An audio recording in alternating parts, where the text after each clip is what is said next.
बढ़ते प्रदूषण और कम होती हरियाली के बीच हमारी दुनिया भी कुछ इसी तरह बीमार हो रही है। इससे पहले कि इस पर्यावरण का हो विनाश, हमें करना होगा मिलकर प्रयास। हम एनटीपीसी सीपत कर रहे हैं पर्यावरण संरक्षण के लिए वृक्षारोपण से लेकर फ्लाई ऐश के निस्तारण हेतु ऐश ब्रिक्स का निर्माण, ताकि पर्यावरण रहे सुरक्षित। इस विश्व पर्यावरण दिवस पर एनटीपीसी सीपत का है आपसे विनम्र निवेदन। पर्यावरण से ही है हमारा जीवन, इसीलिए करें पर्यावरण का संरक्षण। एनटीपीसी सीपत द्वारा पर्यावरण के हित में जारी।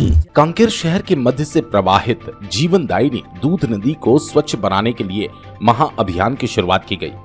विश्व पर्यावरण दिवस के अवसर पर दूध नदी में महासफाई अभियान चलाया जा रहा है। आज सुबह पुराना बस स्टैंड में चैन माउंटेन मशीनों को हरी झंडी दिखाकर महाअभियान की शुरुआत की गई। अगले 10 दिनों तक चैन माउंटेन मशीनों के द्वारा दूध नदी की सफाई की जाएगी।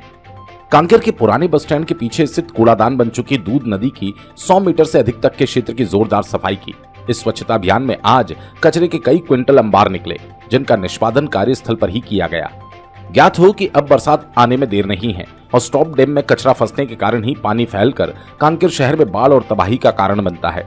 इस अवसर पर शिशुपाल शोरी द्वारा एक बार फिर दूध नदी के किनारे रहने वाले रहवासियों तथा दुकानदारों से अपील की गई कि अपना कचरा दूध नदी में न डालें। नगर पालिका द्वारा किए गए साधनों का प्रयोग करें। विश्व पर्यावरण दिवस के अवसर पर अपने घर, शहर, प्रदेश तथा देश को साफ करने और रखने का संकल्प लें, ताकि सारा देश स्वच्छ और सेहतमंद हो सके।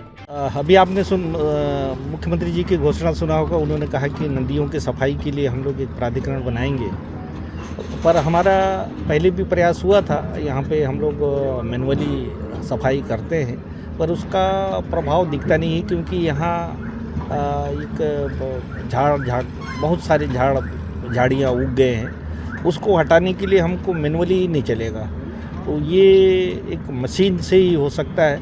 चेन माउंटेड जो आज आया हुआ है, इसके अलावा 1-2 और आएंगे और पूरे 10 दिन का ये कार्यक्रम चलेगा। और अभी हम स्टाफ डैम के नीचे की सफाई अभियान आज हमने शुरुआत किया है, और 1 दिन में या 2 दिन में ये हो जाएगा। इसके बाद हम ऊपर जो स्टाफ डैम के ऊपर जो पानी का जहाँ भराव होता है, उस एरिया को पूरा करेंगे। तो इतने पोर्शन को हम करके ताकि पानी यहाँ रुके नहीं। बारिश का पानी जो आता है, ये झाड़ झड़ूके की वजह से पानी का यहाँ ठहराव होता है, जिसकी वजह से नदी का जो पानी है ये शहर में घुसता है।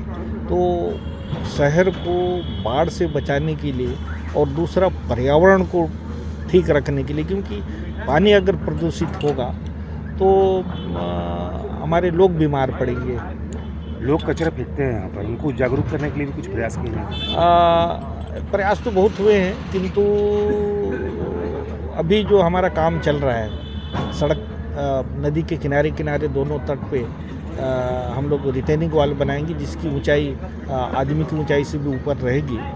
और ऐसी स्थिति में वो फेंकने में नहीं होगी, और बड़े बड़े कचड़े के कंटेनर हम लोग किनारे किनारे रखेंगे, ताकि वो वहाँ ना फेंक सके।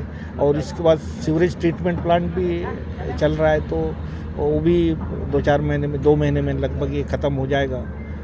तो गंदा पानी नदी में नहीं जाएगा।